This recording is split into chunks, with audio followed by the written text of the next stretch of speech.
Om Shanti.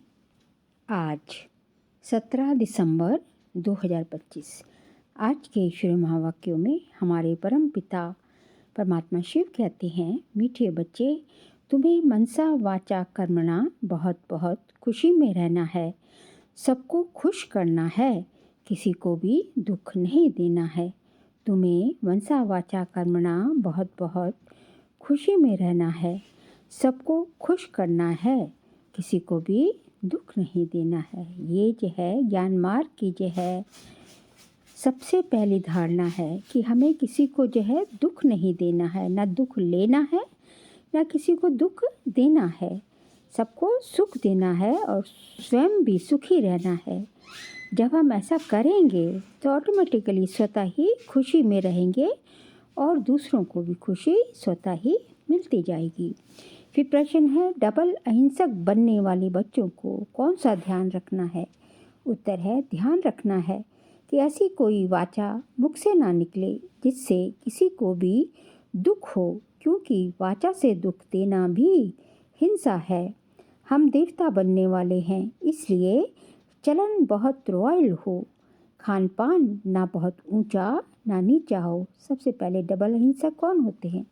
Double अहिंसक हम लोग जो है अभी बन रहे हैं। डबल अहिंसक मतलब एक तो जो है जो कि सेलिबेसी को फॉलो करते हैं, अर्थात जो है ब्रह्मचर्य जो है उसको फॉलो करते हैं, और दूसरा है कि जो है मनसा वाचा कर्मणा जो है उसमें भी जो है संकल्प से भी किसी को दुख नहीं देते हैं। आपके मुख से कोई ऐसे शब्द ना निकले जिससे किसी को आहत हो, जिससे किसी का दिल दुखी हो। तो ये दोनों तरह की अहिंसा होगी,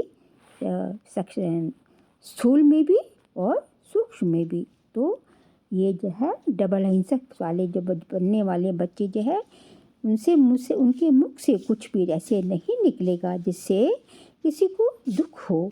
और जो है इसलिए हमें जो है बहुत इसके लिए हमारी चलन चाल चलन चेहरा सब कुछ हमारा बहुत रॉयल होनी चाहिए। रॉयल होने का मतलब होता है कि ना बहुत ऊंचा ना बहुत नीचा, हमें एकदम मीडियोकर जो है। बाबा का ये ज्ञान है, ज्ञान मार्ग हमें सिखाता है कि हमें जो है मीडियोकर जो है मतलब सब चीज़ का बैलेंस करते हुए, सब चीज़ में जो है संतुलन बनाते हुए हमें चलना है। फिर गीत बजा, निर्बल से लड़ाई बलवान की, ये कहानी है दिए और तूफान की। दिया कौन? आत्मा जो है दिया, और तूफान हमारे जो तूफान जो माया के जो तूफान जो आते हैं उसी की तो लड़ाई है ना, कि हम जो है आत्मिक स्थिति से गिर जाते हैं। जैसे तूफान आया जो है हम आत्मिक स्थिति से नीचे गिर जाते हैं। तो हमें इसकी माया से हार कभी नहीं खानी है, माया के ऊपर विजय पानी है। ओम शांति। मीठे मीठे सिखी लदे बच्चों को बाप रोज रोज पहले समझाते हैं कि अपने को आत्मा समझ बैठो और बाप को याद करो। कहते हैं ना, अटेंशन प्लीज़। तो बाप कहते हैं एक तो अटेंशन दो बाप की तरफ। बाप कितना मीठा है। दो बाप कौन से हो गए? एक तो हमारा जो है पारलौकिक बाप जो है, जो कि सबका पूरी जो है सृष्टि का रचयिता है, जो है परमपिता परमात्मा शिव। और दूसरा जो है हमारा जो है ब्रह्मा बाबा, अलौकिक बाप, जिसके थ्रू जो है शिव बाबा हमें अडॉप्ट करते हैं। ब्रह्मा मुख से हमें अडॉप्ट करते हैं ना, इसलिए हम ब्रह्मा मुख वंशावली कहलाई जाती है। और तीसरा बाप भी एक संगम युग पर होता है, पुरुषोत्तम संगम युग का, जो कि हमें कौन देता है? जन्म देने वाला। पुरुषोत्तम संगम युग पर एक तरह से हमारे तीन पिता हो जाते हैं। बाप कितना मीठा है, उनको कहा जाता है प्यार का सागर, ज्ञान का सागर।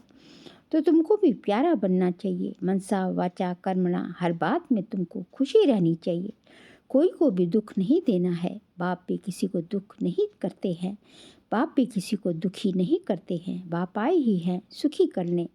तुमको भी कोई प्रकार का किसको दुख नहीं देना है, कोई भी ऐसा कर्म नहीं करना चाहिए, मनसा में भी नहीं आना चाहिए। परंतु ये अवस्था पिछाड़ी में होगी। कुछ ना कुछ कर्मेंद्रियों से भूल होती है। अपने को आत्मा समझेंगे, दूसरे को भी आत्मा भाई देखेंगे, तो फिर किसको दुख नहीं देंगे। दुख कैसे नहीं देंगे? जब जो है अपने को भी, अपनी भी आत्मिक स्थिति होगी और दूसरे को भी आत्मा देखेंगे तो आत्मा भाई को, अपने भाई को हम दुख कैसे दे सकते हैं। तो जो है इससे जो है आपकी स्थिति ऊंची चलती जाएगी और जो है आत्मिक स्थिति बहुत इम्पॉर्टेंट है। शरीर ही नहीं देखेंगे तो दुख कैसे देंगे। सारा दुख, सारा भंवर जो है वो शरीर को देखने से शुरू होता है। शरीर देखा, शरीर के संबंधी, शरीर के वैभव, शरीर के पदार्थ, सारा जाल जो है ये शरीर देखने से ही है। इसमें गुप्त मेहनत है, ये सारा बुद्धि का काम है। अभी तुम पारस बुद्धि बन रहे हो। तुम जब पारस बुद्धि थे तब तो तुमने बहुत सुख देखे, तुम ही सुख धाम के मालिक थे ना। ये है दुख धाम, ये तो बहुत सिंपल है। वह शांति धाम है, हमारा स्वीट होम।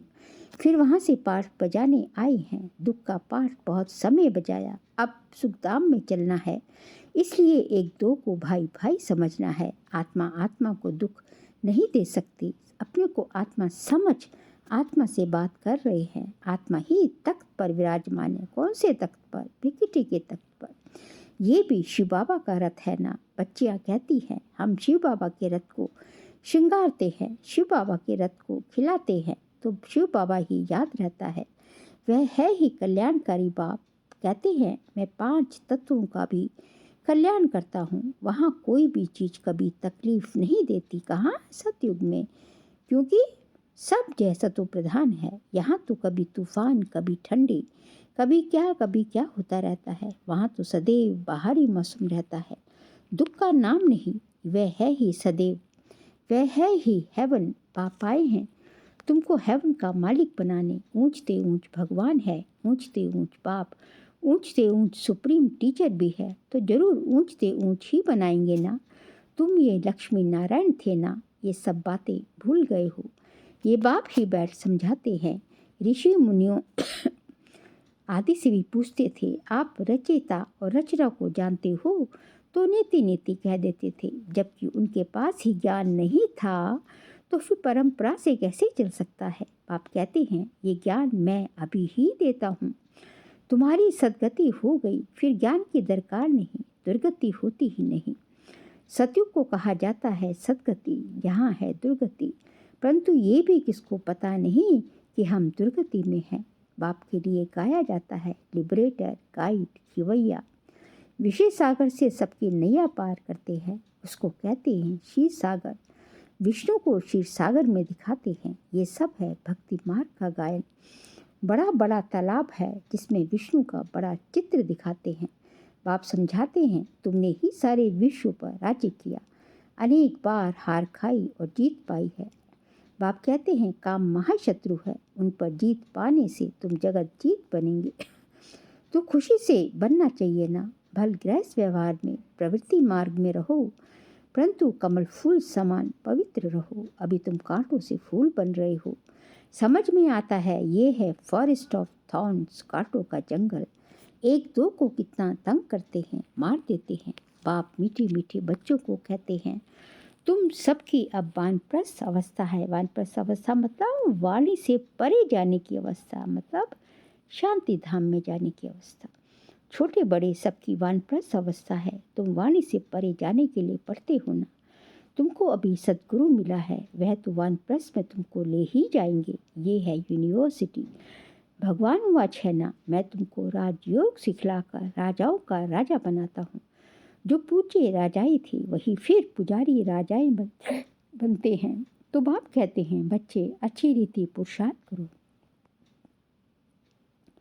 देवी गुण धारण करो, भल खाओ पियो, श्रीनाथ द्वारे में जाओ। वहाँ घी के माल ढेर मिलते हैं, घी के कुएं ही बने हुए हैं। खाते फिर कौन है? पुजारी। श्रीनाथ और जगन्नाथ दोनों को काला बनाया है।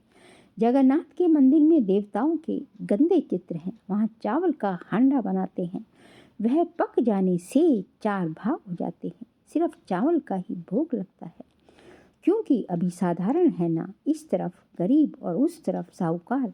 अभी तो देखो कितने गरीब हैं, खाने पीने को जो नहीं मिलता है। सतयुग में तो सब कुछ है। तो बाप आत्माओं को बैठ समझाते हैं शिव बाबा बहुत मीठा है, वह तो है निराकार प्यार। आत्मा को किया जाता है आत्मा को ही बुलाया जाता है। शरीर तो जल गया, उनकी आत्मा को बुलाते हैं, ज्योति जगाते हैं। इससे सिद्ध है आत्मा को अंधियारा होता है। आत्मा है ही शरीर रहित, तो फिर अंधियारे आदि की बात कैसे हो सकती है? वहाँ ये बातें होती नहीं। ये सब है भक्ति मार्ग। बाप कितनी अच्छी रीति समझाते हैं। ज्ञान बहुत मीठा है, इसमें आंखें खोल कर सुनना होता है। बाप को तो देखेंगे ना। तुम जानते हो शिव बाबा यहाँ विराजमान है, तो आंखें खोलकर बैठना चाहिए। बेहद के बाप को देखना चाहिए। आगे बच्चियाँ बाबा को देखने से ही ध्यान में चली जाती थी। आपस में भी बैठे बैठे ध्यान में चले जाते थे। आंखें बंद और दौड़ती रहती थी। कमाल तो थी ना। बाप समझाते रहते हैं, एक दो को देखते हो तो ऐसे समझो हम भाई आत्मा से बात करते हैं, भाई को समझाते हैं। तुम बेहद के बाप की राय नहीं मानेंगे। तुम ये अंतिम जन्म पवित्र बनेंगे तो पवित्र दुनिया के मालिक बनेंगे। बाबा तुम भक्तों को समझाते हैं। कोई तो फट से कह देते हैं, बाबा हम जरूर पवित्र बनेंगे। पवित्र रहना तो अच्छा है। कुमारी पवित्र है तो सब उनको माथा टेकते हैं। शादी करती है तो पुजारी बन जाती है। सबको माथा टेकना पड़ता है। तो प्योरिटी अच्छी है ना। प्योरिटी है तो पीस प्रॉस्पेरिटी है। सारा मदार पवित्रता पर है। बुलाते भी हैं, हे पतित पावन आओ। पावन दुनिया में रावण होता ही नहीं। वह है ही राम राज्य, सब शीरखंड रहते हैं। धर्म का राज्य है, फिर रावण कहाँ से आया? रामायण आदि कितना प्रेम से बैठ सुनाते हैं। ये सब है भक्ति। तो बच्चियाँ साक्षात्कार में डांस करने लग पड़ती हैं। सच की बेड़ी को तो गायन है। हिलेगी लेकिन डुलेगी, लेकिन डूबेगी नहीं। और कोई सत्संग में जाने की मना नहीं करते। यहाँ कितना रोकते हैं। बाप तुमको ज्ञान देते हैं। तुम बनते हो बीके, तुम बनते हो बीके। ब्राह्मण तो जरूर बनना है। बाप है ही स्वर्ग की स्थापना करने वाला, तो जरूर हम भी स्वर्ग के मालिक होने चाहिए। हम यहाँ नरक में क्यों पड़े हैं? अभी समझ में आता है कि आगे हम भी पुजारी थे। अभी फिर पूज्य बनते हैं। 21 जन्मों के लिए। 63 जन्म पुजारी बने। अभी फिर हम पूज्य स्वर्ग के मालिक बनेंगे। ये है नर से नारायण बनने की नॉलेज। भगवान वाच, मैं तुमको राजाओं का राजा बनाता हूँ। पतित राजाएं पावन राजाओं को नमन वंदन करते हैं। हर एक महाराजा के महलों में मंदिर जरूर होगा, वह भी राधे कृष्ण का या लक्ष्मी नारायण का या राम सीता का। आजकल तो गणेश हनुमान आदि के भी मंदिर बनाते रहते हैं। भक्ति मार्ग में कितनी अंधश्रद्धा है, अभी तुम समझते हो। बरोबर हमने राजाई की, फिर वाम मार्ग में गिरते हैं। अब आप समझाते हैं, तुम्हारा ये अंतिम जन्म है। मीठे मीठे बच्चे, पहले तुम स्वर्ग में थे, फिर उतरते उतरते पट आकर पड़े हो। तुम कहेंगे हम बहुत ऊंच थे, फिर बाप हमको ऊंच चढ़ाते हैं। हम हर 5000 वर्ष बाद पढ़ते ही आते हैं। इसको कहा जाता है वर्ड की हिस्ट्री ज्योग्राफी रिपीट होती है। बाबा कहते हैं, मैं तुम बच्चों का को विश्व का मालिक बनाता हूँ। सारे विश्व में तुम्हारा राज्य होगा। गीत में भी है ना, बाबा आप ऐसा राज्य देते हो जो कोई छीन ना सके। अभी तो कितनी पार्टीशन है, पानी के ऊपर, जमीन के ऊपर झगड़ा चलता रहता है। अपने अपने प्रांत की संभाल करते रहते हैं। ना करें तो छोकरे लोग, बच्चे लोग पत्थर मारने लग पड़ेंगे। वो लोग समझते हैं ये नौजवान पहलवान बन भारत की रक्षा करेंगे, सो पहलवानी अभी दिखलाते रहते हैं। दुनिया की हालत देखो कैसी है। रावण राज्य है ना। बाप कहते हैं ये है ही आसुरी संप्रदाय। तुम अब देवी संप्रदाय बन रहे हो। देवताओं और असुरों की फिर लड़ाई कैसी होगी? तुम तो डबल अहिंसक बनते हो। वह है डबल अहिंसक। देवी देवताओं को डबल अहिंसक कहा जाता है। अहिंसा परमो देवी देवता धर्म कहा जाता है। बाबा ने समझाया है, किसको वाचा से दुख देना भी हिंसा है। तुम देवता बनते हो तो हर बात में रॉयल्टी होनी चाहिए। खान पान आदि ना बहुत ऊंचा ना बहुत हल्का, एक रस। राजाओं आदि का बोलना बहुत कम होता है। प्रजा का भी राजा में बहुत प्यार रहता है। यहाँ तो देखो क्या लग पड़ा है, कितने आंदोलन हैं। बाप कहते हैं जब ऐसी हालत हो जाती है तब मैं आकर विश्व में शांति करता हूँ। गवर्नमेंट चाहती है सब मिलकर एक हो जाएं। भले सब ब्रदर्स तो हैं, परंतु ये तो खेल है ना। बाप कहते हैं बच्चों को, तुम कोई फिक्र नहीं करो, अनाज की अभी तकलीफ है। वहाँ तो अनाज इतना हो जाएगा, बिगर पैसे जितना चाहे उतना मिलता रहेगा। अभी वह देवी राजधानी स्थापन कर रहे हैं। हम वेल्थ को भी ऐसा बना देते हैं, हम हेल्थ को भी ऐसा बना देते हैं जो कभी कोई रोग होते ही नहीं। गारंटी है करेक्टर्स भी हम इन देवताओं जैसा बनाते हैं। जैसा जैसा मिनिस्टर हो ऐसा उनको समझा सकते हैं। युक्ति से समझाना चाहिए। ओपिनियन में बहुत अच्छा लिखते हैं, परंतु अरे तुम भी तो समझे हो, तुम भी तो समझो ना।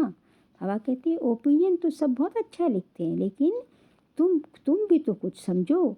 तो कहते हैं फुर्सत नहीं, तुम बड़े लोग कुछ आवाज़ करेंगे तो गरीबों को का भी भला होगा। बाप समझाते हैं अब सबके सिर पर काल खड़ा है, आजकल करते करते काल खा जाएगा।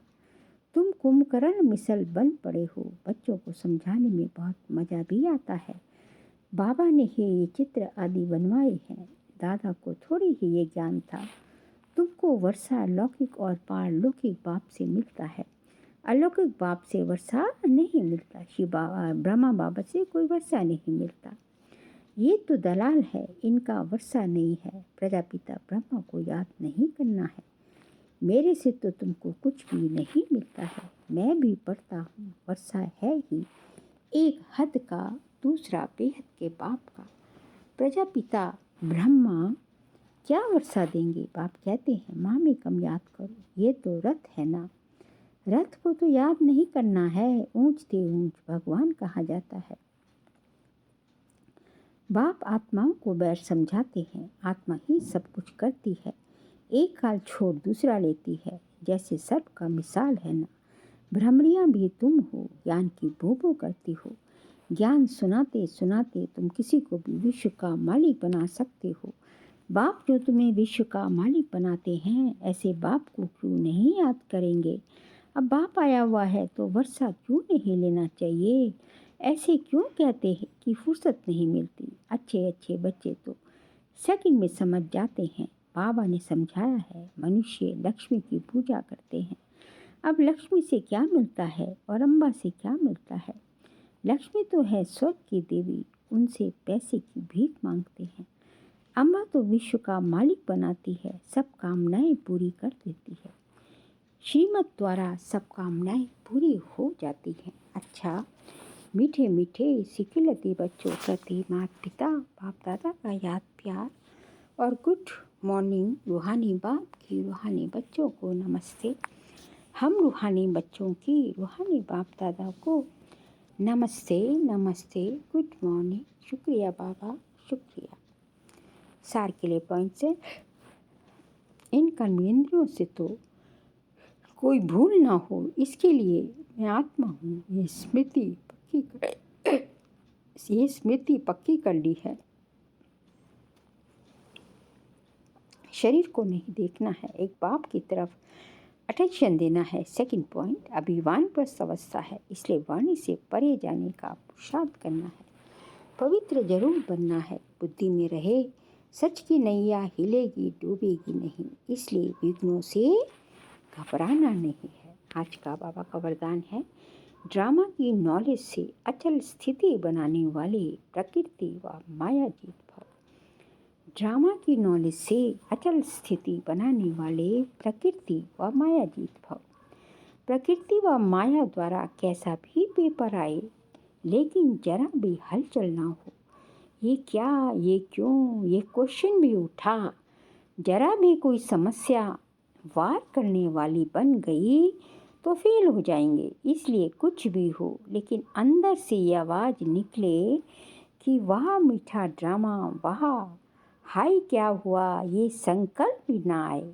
ऐसी स्थिति हो जो कोई संकल्प में भी हलचल ना हो, सदा अचल अडोल स्थिति रहे, तब प्रकृति जीत व माया जीत का वरदान प्राप्त होगा।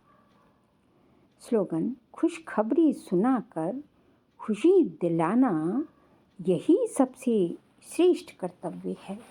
खुशखबरी सुनाकर खुशी दिलाना यही सबसे श्रेष्ठ कर्तव्य है। और हमें क्या खुशखबरी सुनानी कि इस सृष्टि पे अब भगवान आया हुआ है। भगवान जो अपना कार्य गुप्त रीति से कर रहे हैं और भगवान से आकर जो है अपना कल्पांतर जन्म जन्मांतर का वर्षा ले लो, यही खुशखबरी सबको सुनानी है।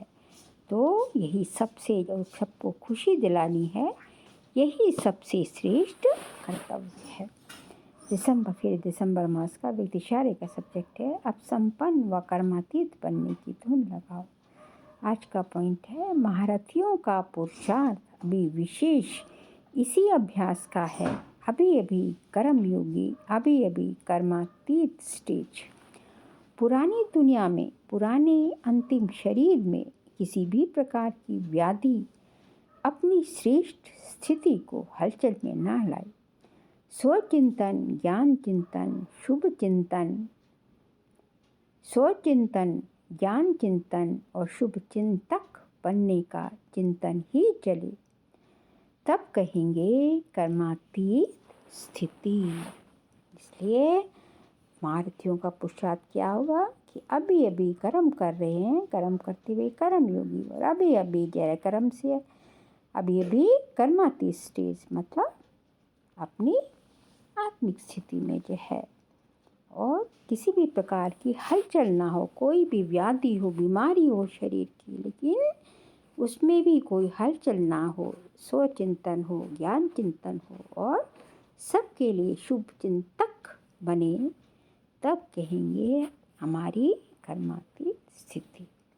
अच्छा, ओम शांति।